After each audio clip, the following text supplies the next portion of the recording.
Early morning, April 3rd, 1888, a 45-year-old woman was brought to a hospital in East London. She was bleeding badly. Doctors recorded severe injuries to the face, head, and internal organs. The victim fell into coma and died next day. This horrific incident began the so-called Whitechapel murders in the London area of Whitechapel and its environs. Some of these crimes in the end of 19th century were attributed to a man who received a nickname that would be known throughout the world, Jack the Ripper.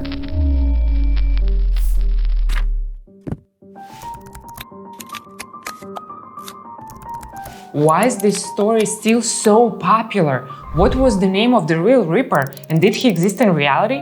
What does Van Gogh, Royal Guard, and Masonic conspiracy of the Royal Court have to do with it? And why couldn't they catch the killer? The generally accepted number of Jack the Ripper victims is 5. Marianne Nichols, Annie Chapman, Elizabeth Stride, Catherine Eddowes, Mary Jeanette Kelly. In total, were 11 different episodes attributed to this case at different times, but all 5 were killed between August 31st and November 9, 1888, more than 135 years ago. 2 in one night, just 1 hour apart.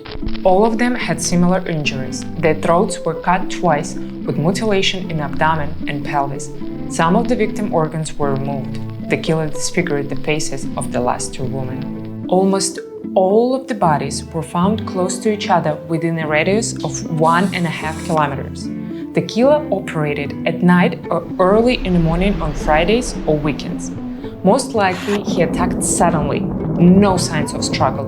Later, it was suggested that the killer first strangled the victims and then cut their throats, so that would be less blood. But no evidence was found for this. Most of the victims were over 40 and are believed to have been involved in prostitution. But more on that a little bit later. If you follow the classic version, Jack the Ripper killed 5 women in a couple of months. By the standards of 20th century serial killers, this was nothing at all. But quantity in this case is not the significant factor, and you will soon understand why. In the 19th century, the Industrial Revolution made Britain the most urbanized country in the world. In 1888, more than 5.5 million people lived in London, 5 times more than the beginning of the century. Overpopulation was mixed with poverty. This was especially felt in East London. The proximity of the port in industrial zones had an effect.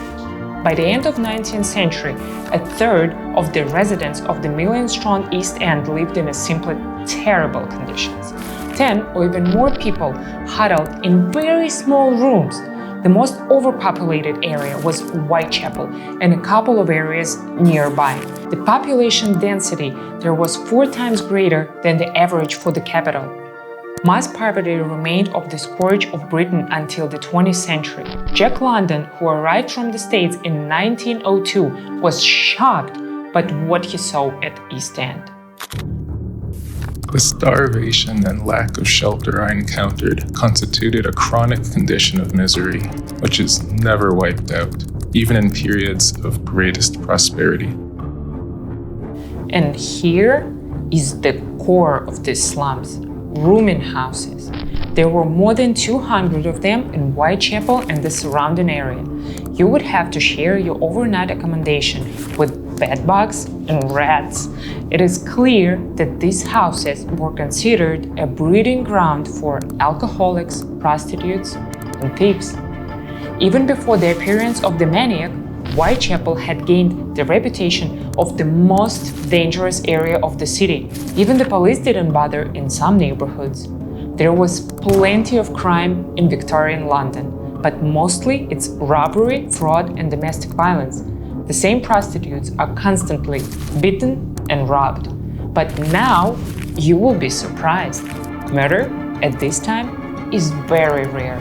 According to official statistics, in 26 years before the Ripper, a total of only 19 murders were recorded in Whitechapel. In 1987, none at all. There is a possibility that the local authorities manipulated the statistics, but this does not contradict the picture for London in general.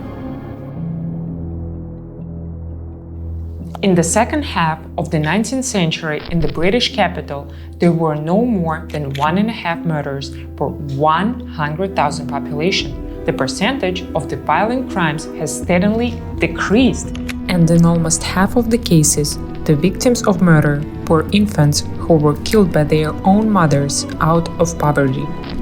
In general, one way or another, murder is out of ordinary case. Never mind seeing a whole series within 1 year, when 5 mutilated corpses were found in a couple of months. This is the real sensation that blew up society, especially when people found out who the victims were.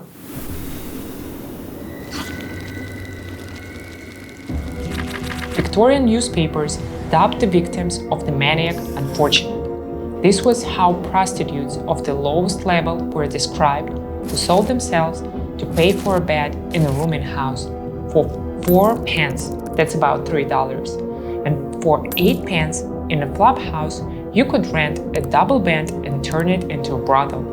Victorian morality in Britain at that time did not approve of prostitution, and the progressive public considered prostitution a social problem. For a long time, the sphere of sexual services was not regulated in any way. The criteria for a prostitute were not clearly stated. As a result, from 6,000 to 9,000 women throughout London were considered completely disadvantaged. That is, about 3% of the population of the British capital would be considered prostitutes. In Whitechapel alone, there were about 1,200 such women. The victims of the series of the murders were assigned to this category. One of the victims actually worked in a brothel. The other 2 had gone out on the night of the murder to earn a place in a shelter. It can be assumed that the killer met them under the guise of the client, but not all the cases there were evidence that the murdered persons provided sexual services for money.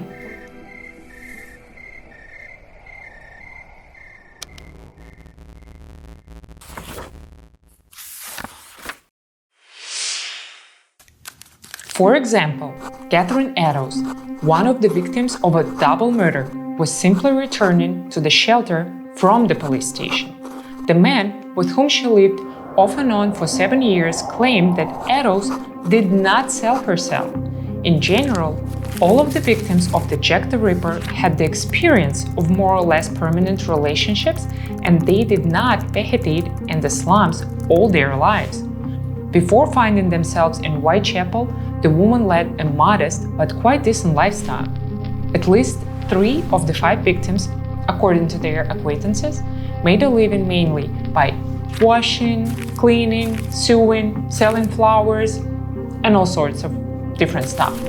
2 of them received benefits from their husbands for some time. This does not exclude prostitution, but it certainly was not their whole life work. In other words, the common denominator of all the victims was poverty, life in a London slums. We cannot say that the killer deliberately targeted prostitutes. It was later that the versions appeared that the Ripper for some reason was either taking revenge or imagining himself to be a street orderly. Rather, he simply chose lonely, defenseless women on the streets of Whitechapel. It is quite logical that for the most part he came across the women who were most often in the dark. Imagine the title, Jack the Ripper preys on tramps or alcoholics. It immediately becomes boring. Therefore, when describing crimes, the emphasis has always been on sexual component. The theme of prostitution is one of the main reasons for the magnetism of Whitechapel murders. Just like the letters the killer wrote. After the second murder of Annie Chapman, while London is literally on the edge, an unusual letter arrives at one of the London news agencies. From the first lines, the author makes it clear that he is the same killer.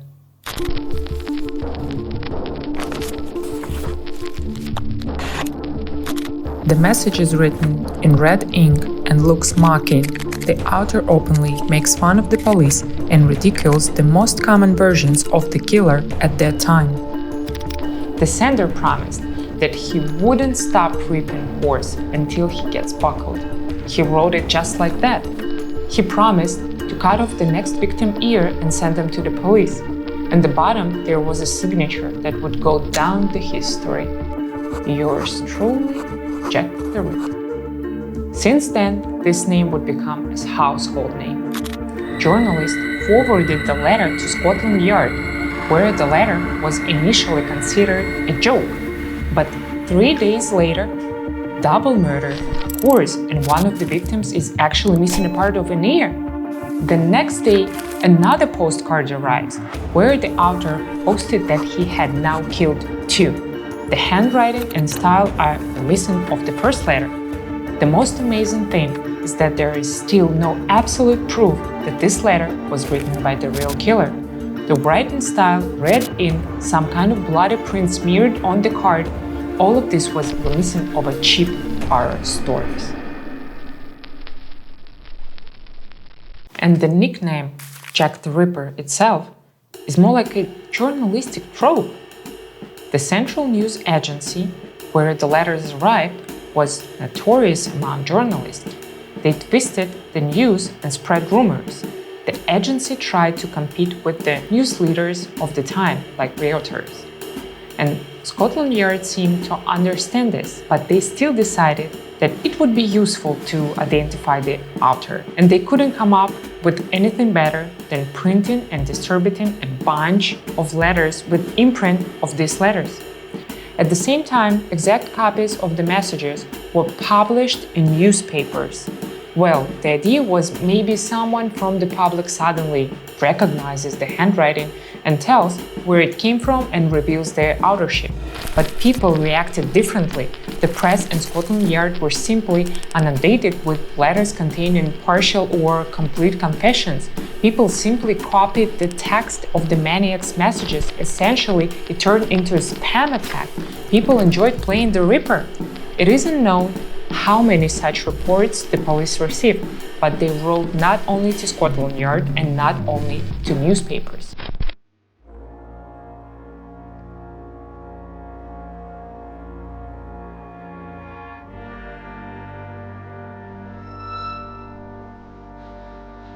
The Whitechapel Vigilance Committee received tons of letters.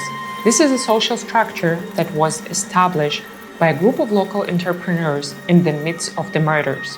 They saw that the authorities were failing and organized a system of night street patrols urging citizens to report anything suspicious they saw. 2 weeks after the double murder, the chairman of the committee received a small box in the mail. It contained half a kidney preserved in alcohol and the note that began with the words "From hell." From hell. But this time, there was no Ripper in the letter. Another difference from the first 2 messages, a lot of errors. The handwriting was also completely different. Some researchers even argued that the letter was written by a functional psychopath. They came to this conclusion based on linguistic examination. Be that as it may, the story of these messages brought the already high interest in murder to a new level. But soon, all of these letters, as well as most of the materials from the Ripper case, disappeared. Only the first letter was returned to the police just in time for centenary of the murders. The others seem to have disappeared. One version is that the police simply stole these letters for souvenirs. And here's the question arises: what kind of the police were they, and how was their work structured under Queen Victoria?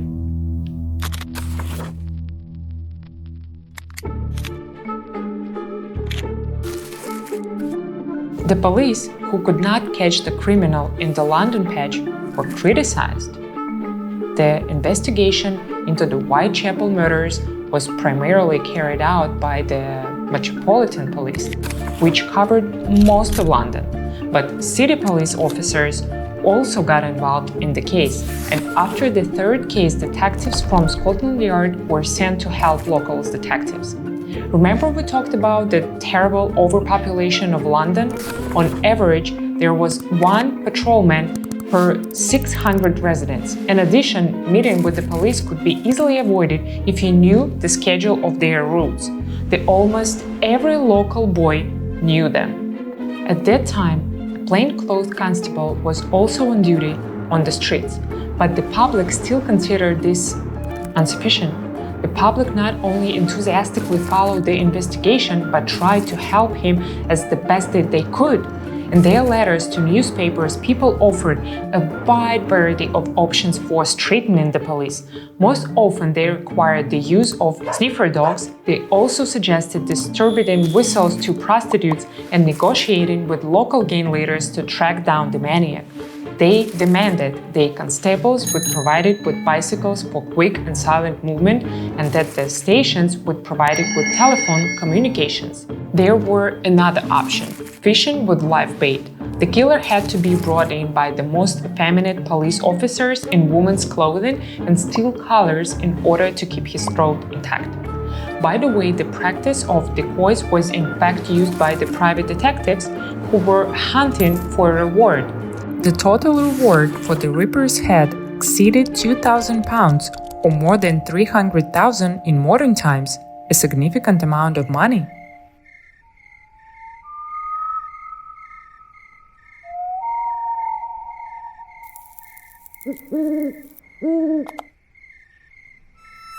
The layout of the area did not help matters. These were impassable slums, a real labyrinth of many alleys and passages with terrible lighting.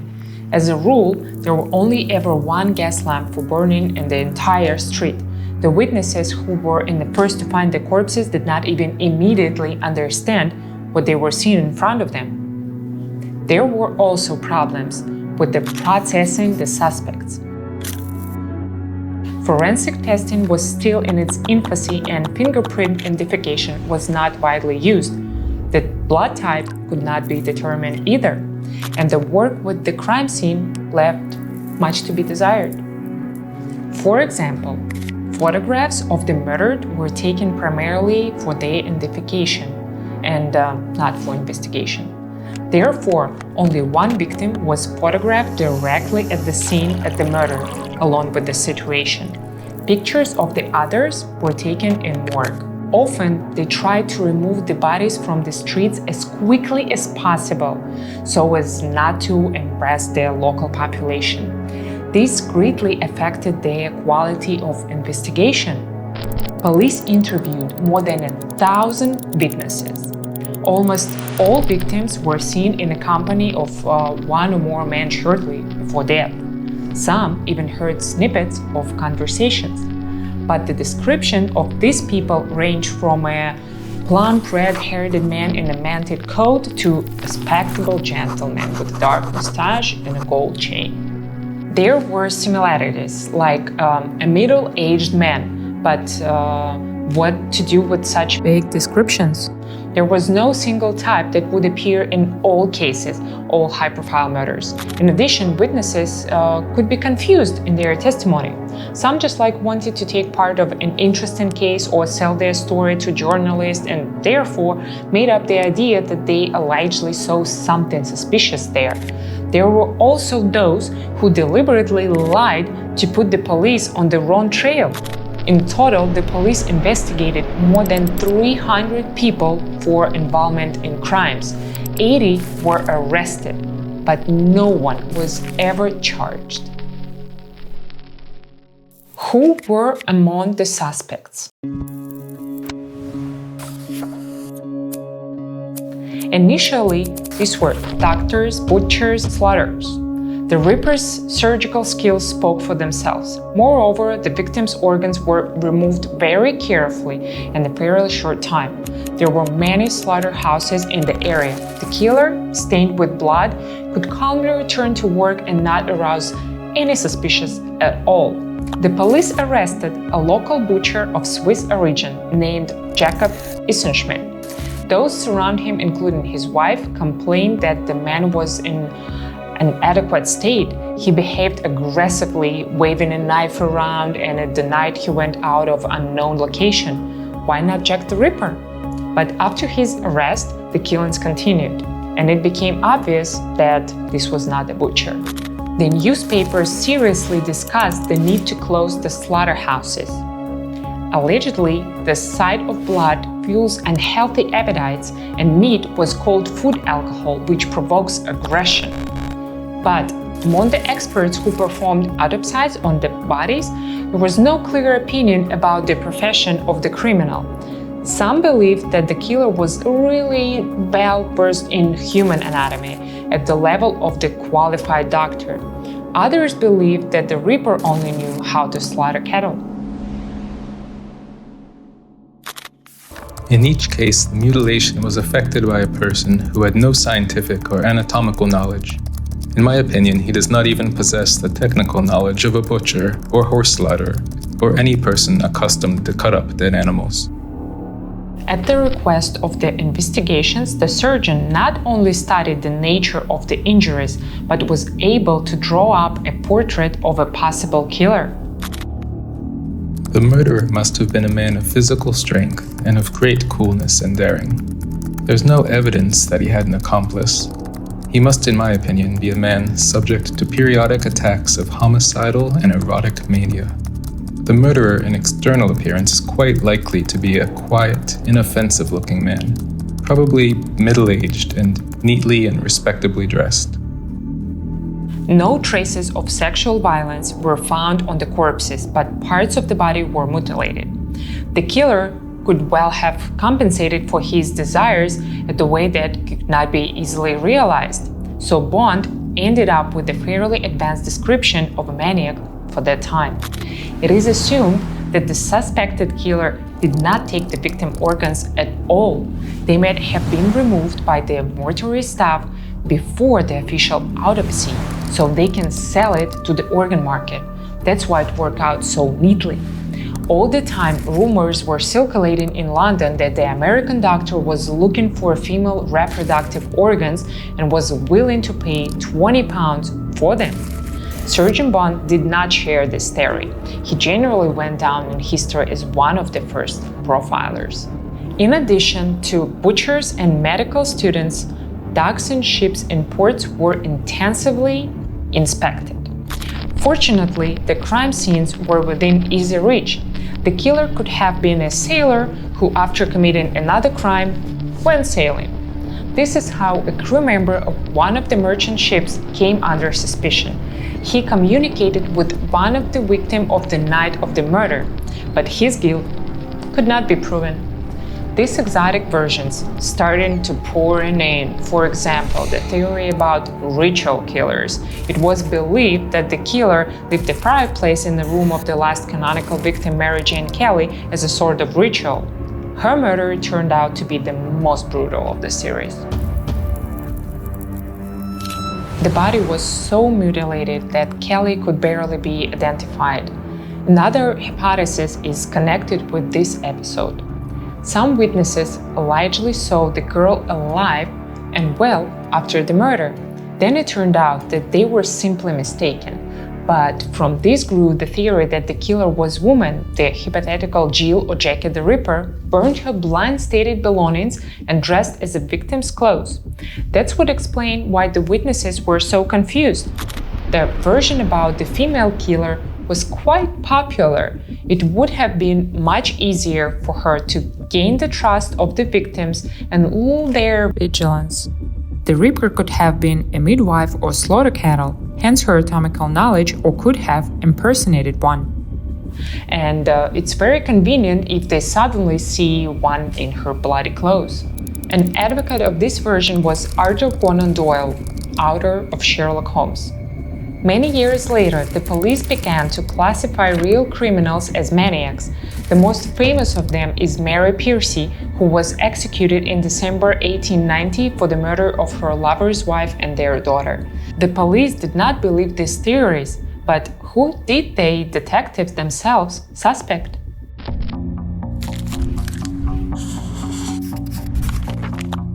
Inspector Aberline, who oversaw the work of Scotland Yard detectives, considered Severin Klosowski, also known as George Chapman, to be the most likely the killer. A paramedic from Poland, he moved to London around 1888 in the East End. Chapman worked in a hair salon. The newly minted barber was distinguished by his loving nature. He often changed his mistresses, passing them off as his wives. Klosowski Chapman constantly beat his girlfriends and threatened to tear off their heads. He eventually poisoned 3 of them, for which he was hanged in 1903. One of the Chapman common-law wives told detective that the man often left the house in the evenings. Misogynist, psychopath, knows how to handle a knife and razor, roams around at night. His appearance matched the description of man seen with one of the victims, and coincidentally, as soon as he left for the state, a series of 5 murders came to an end. But there was no direct evidence. Another colorful candidate for the role of the Ripper, Francis Timblety, was an American charlatan of Irish descent. He called himself a great healer and sold anti-acne remedies. He is responsible for the death of one of his clients, pickpocketing, and possible complicity in the murder of Lincoln. Versatile character, he traveled a lot in Europe and spent the autumn of 1888 in Whitechapel. Timblety himself said that he hated women because his first wife was a prostitute, and he allegedly boasted to his friends about his collection of female organs preserved in alcohol. This was enough for one of the police officials to name him as a suspect in the Ripper case. Timblety was arrested. The truth is not for killing women, but for fooling around with men. But he escaped arrest and went back to the States, and this very fortunately coincided with the ending of the killings. The Assistant Commissioner of the Metropolitan Police in London rolled out 3 suspects at once. This became known only in the middle of 20th century when his descendants discovered his memo. Among the suspects was unexpectedly a lawyer and a teacher from a fairly wealthy family, John Druitt. He drowned himself in a Thames after the death of the last victim. In fact, this was the only white-collar suspect. True, he had never lived in Whitechapel and knew the area poorly, and this version was based solely on the opinion of the suspect relatives. In the black notebook of the Assistant Commissioner was also a native of Russia, Mikhail Ostrog, also known as Mikhail Orlov. Since the mid of 19th century, this man had been involved in fraud and robbery. But Ostrog was in French prison at the time of the Whitechapel murders. This is a clear alibi. But the next person involved deserves more attention. This is a Polish Jew named Kosminski. He allegedly had a strong hate of women and was prone to violence. In the spring of 1888, he was locked up in a hospital, and it seems that this is why the killing stopped. Later, researchers suggested that it referred to Aaron Kosminski. He actually lived in Whitechapel in those years and was considered mentally ill. He was charged with assaulting his sister with a knife and attempting to hit an elderly with a chair. He heard voices, refused to wash himself, and was afraid that they wanted to poison him. He spent the last 20 years of his life in hospitals. It is unlikely that such a person was capable of committing a whole series of murders without getting caught. In addition, Kosminski spoke poor English and would not have been able to integrate himself with the woman. Please note that almost all of the listed candidates are foreigners. Overall, the image that emerges is that of a mad immigrant ripper, and it's easy to explain.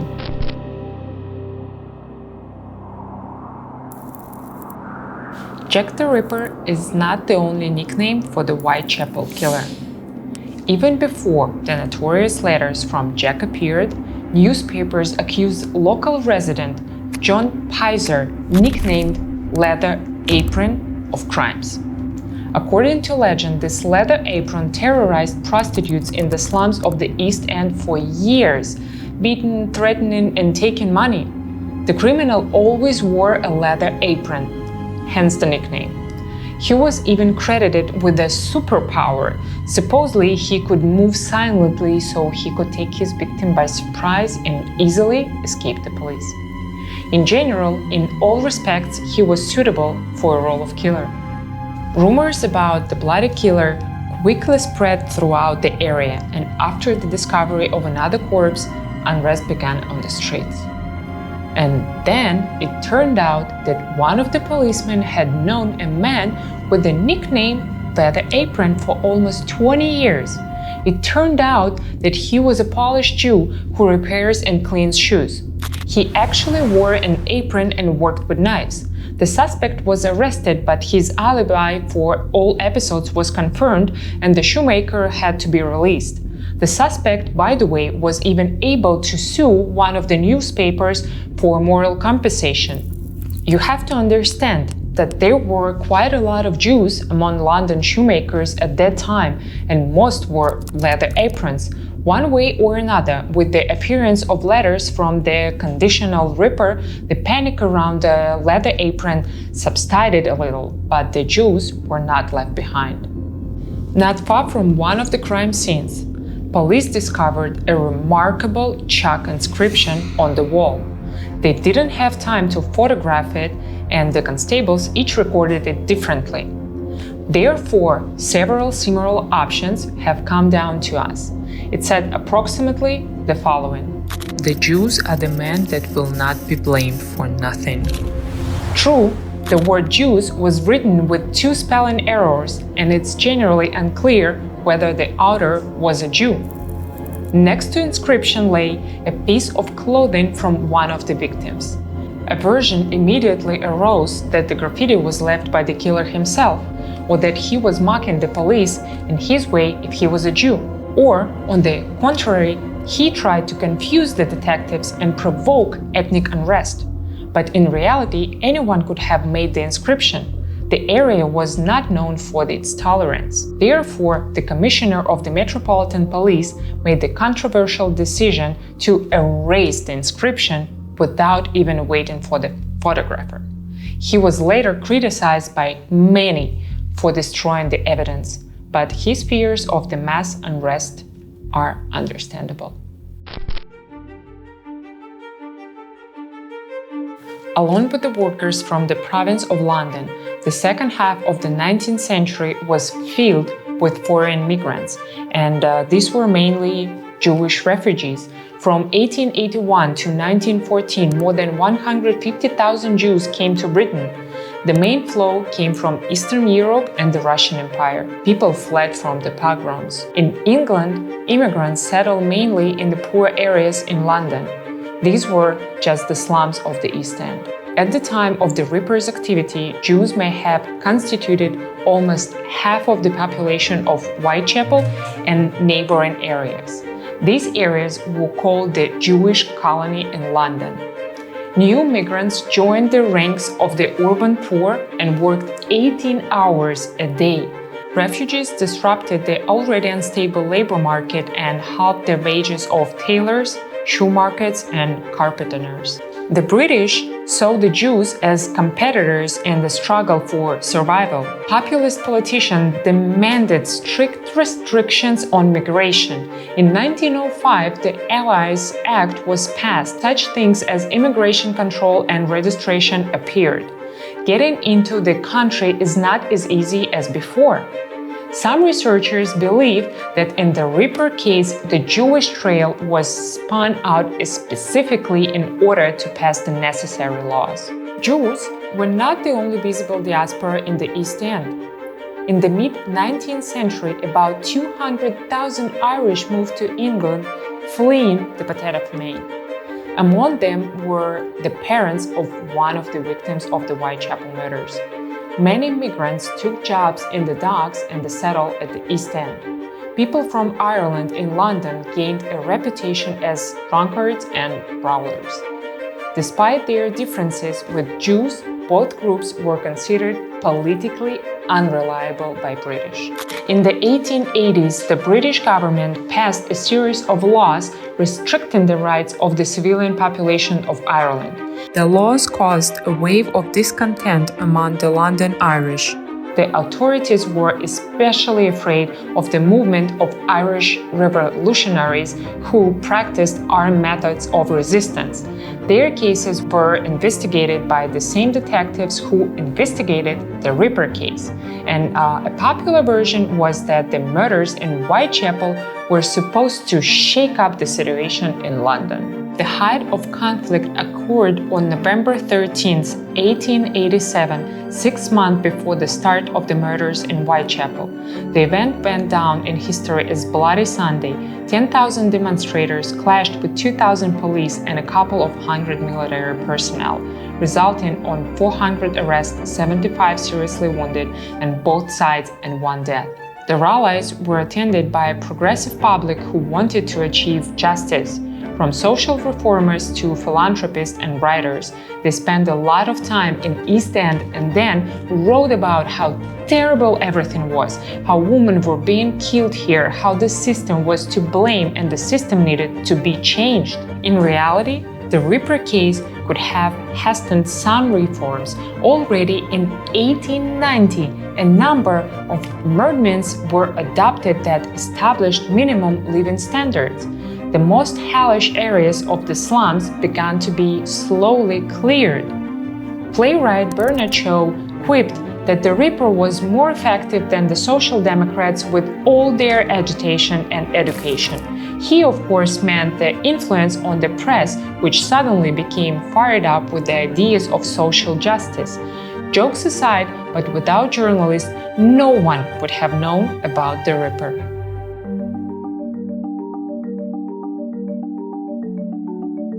In the second half of the 19th century, a system of universal primary education was formed in Britain. More and more people could read. Reading became a popular and accessible pastime. The country experienced a boom in cheap mass-market newspapers, which would later be replaced by the first tabloids. For just half a penny, readers were exposed to a wonderful world of sensations, revelations, and shocking materials. From the newspapers, one could learn, for example, that frequent use of the telephone leads to deafness. But the main topic of the tabloid press was crime, and especially crime shrouded in mystery. Mysterious and terrible crimes that haunted the mind of remained unsolved. As you understand, the murders in Whitechapel suited the court as much as possible. The circulation of the newspapers that wrote about the Ripper daily exceeded millions of copies. With each new murder, reader interest increased. Publication with pictures such as illustrated police news were especially popular. It's something like a mix of newspaper and comics.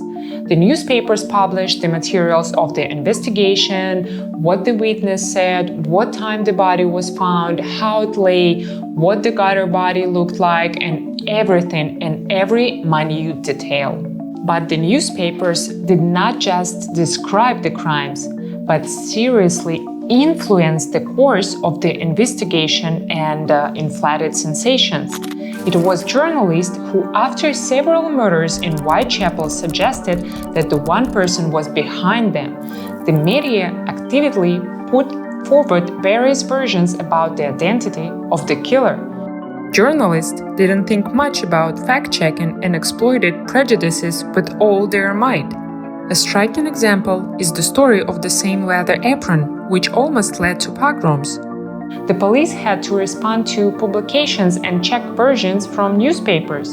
The newspaper generally played a special role in the story of the Ripper. The police suspected that the authors of those very letters from Jack the Ripper were journalists.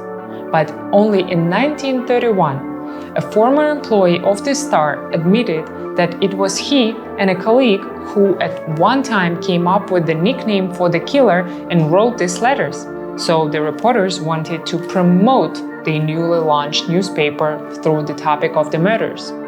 The Ripper's nickname was appropriate. Imagine if the criminal had remained a vague Whitechapel killer or leather apron. It is unlikely that he would have become one of the most famous maniacs in history. The nickname quickly spread beyond Britain. Already at the end of the 19th century, the French Ripper appeared. A serial killer who killed teenagers in the southeast of the country was named after Jack. The image of the Ripper organically fits into literary trends.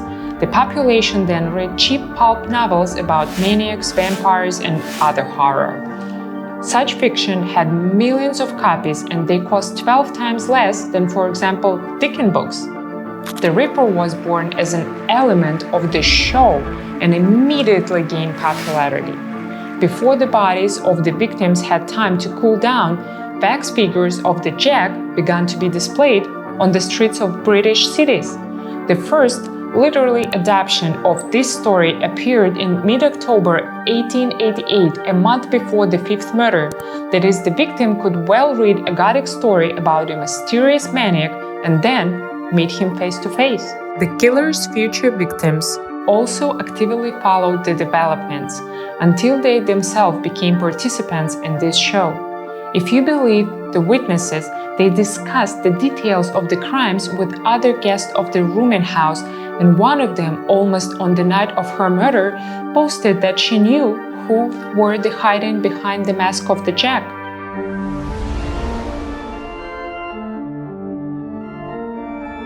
Over time, Jack the Ripper probably became the most multi-faced maniac in history. The version about who the killer really was and how many victims he has counted in the hundreds. Many writers, publicists, journalists, historians, and criminologists still play detectives. There was even such a concept as Ripperologist. A lot of books, magazines, websites, and podcasts are devoted to a detailed analysis of the Whitechapel murders. It even goes as far as handwriting examinations and independent DNA tests. For example, in 2014, writer Russell Edwards announced that he had finally solved the mystery of the Ripper. He bought a shawl in an auction that allegedly belonged to one of the victims. Then he ordered DNA tests and samples from the shawl were compared with generic samples from the Aaron Kosminski line, one of the suspects, and the samples matched. Edward was jubilant, but experts criticized the study's findings. Even if you don't go into the details of the DNA test, there is no evidence that the shawl belonged to the unfortunate woman. But even if we assume that this has been the case for more than a century, this is a huge period of time. What kind of purity of the experiment can we even talk about here? It is a similar story with the analysis which allegedly proves that the most famous letters of the Ripper were written by the woman. There is no clear evidence for this. In addition, the letters themselves were most likely written by journalists from the Star, and the real killer had nothing to do with them. Although, in these cases, there was an attempt to substantiate their versions, most often to those who were looking for the Ripper simply used their imagination. The problem is that the bulk of documents on the case have been lost. Therefore, the suspect gradually included everyone who had at least some connection to the case, from detectives and constables to witnesses who found corpses, victim lovers, and even mortuary workers. Characters who may not have existed at all reality were assigned to the role of the killer. One of the most textured is a certain Aleksandr Pedanchenko. This is a psychopathic Russian doctor recruited by the Tsar guards. Supposedly, he was specially sent to London so that he could commit a series of crimes there with the aim of discrediting the British government. This story became known from the allegedly unpublished manuscript of Grigory Rasputin. The author of such a beautiful myth is William Lequet. This is an Anglo-French reader who is considered the founder of the spy detective story. He really liked the images of Russian supervillains, and these fantasies of the Ripperologists often extended the famous personalities who lived in that era. But the next suspect will definitely surprise you: Van Gogh. What arguments do internet investigators give here? First, Vincent's handwriting is similar to the handwriting of the letter writer. Second, allegedly, Van Gogh hid an image in one of the mutilated victims in painting of irises. Third, the murder schedule coincided with the birthday of Van Gogh's mother. Fourth, the story of Van Gogh's ear, which occurred during a break in the Ripper's messages.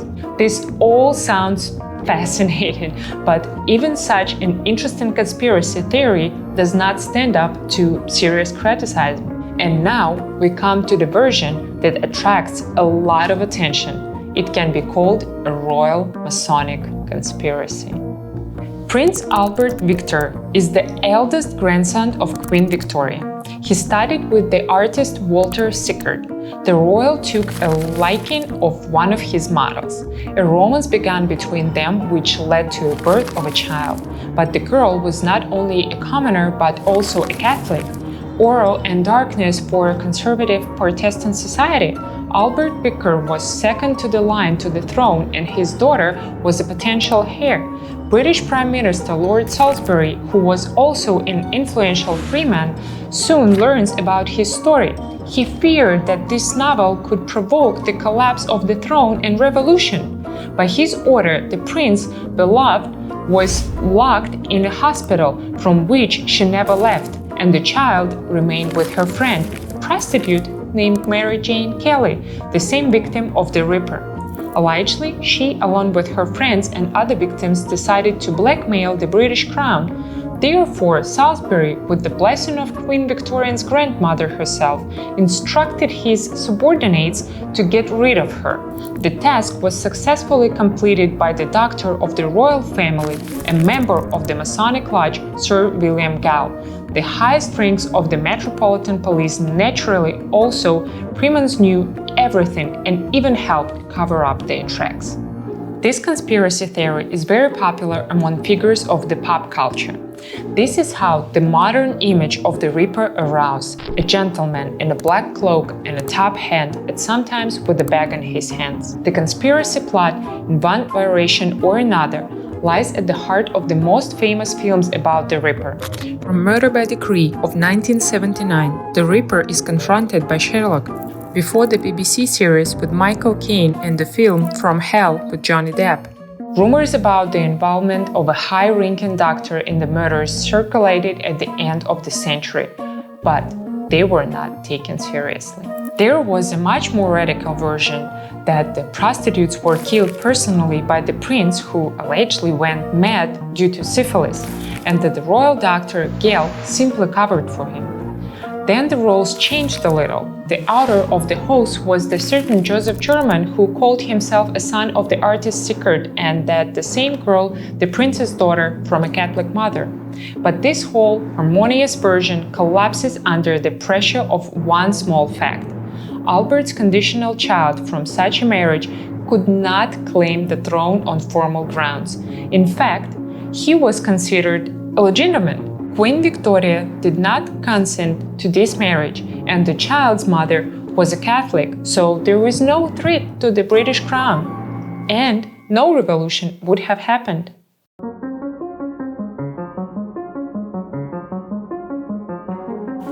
The evolution of the Ripper's image in history reflects changes in the society.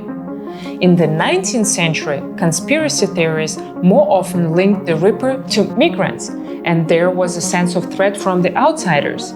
A century later, the aristocracy took the place of absolute evil, and the spirit of the Ripper passed on to the exploiters of the ruling class. At all the times, society has tried to get closer to solving this mystery, and came up with the strange theories and ridiculous accusations. The distribution included doctors, physicians, butchers, famous writers, artists, sailors, and many others. But despite all the theories and assumptions, Jack the Ripper still remains an eternal symbol of evil and mystery. His name survives the centuries, sounding like a whisper in the night, recalling the dark fears and horrors of the past. The legend about him continues to live, exciting minds and imaginations, becoming part of the collective heritage of humanity. Jack the Ripper is not just a murderer. He has become a symbol of the times, a reflection of the dark sides of human nature and society. He will remain an eternal mysterious character, reminding that there is always be secrets and the dark sides in the world, causing awe and horror in the hearts of people.